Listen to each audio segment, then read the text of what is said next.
this candy called Fruities.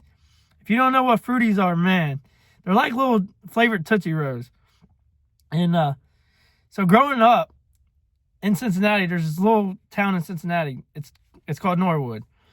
And in Norwood, there used to be this store called Larry's. It's Sherman Market now. If y'all's from Cincinnati, know you know. But yeah, growing up, we'd go into Larry's, man, and he'd have like all this candy, just Fruities and everything. And it's back in the time where you can get 100 pieces of candy for $1. So we'd end up doing that. And my pops would take us there.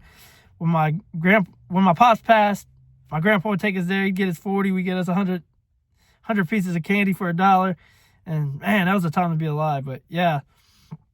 So with the Fruities though, getting into them then, I used to, going from school to school, you know, I think most people know me for bringing candy to school. I always had like some gum, some candy or something. Everybody would always ask. And it got crazy, but yeah, school I'd bring like a whole bag of Fruities. There was like 350, I think, in a bag or something like that for like $7. So I'd buy them, I'd bring a bag, and I'd end up like selling Fruities to kids. And if you were in my circle, you know, I'd give you some for free, of course.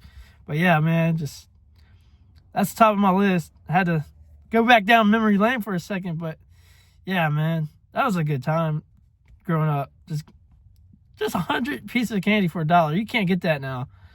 But yeah, man, I wish times were like that.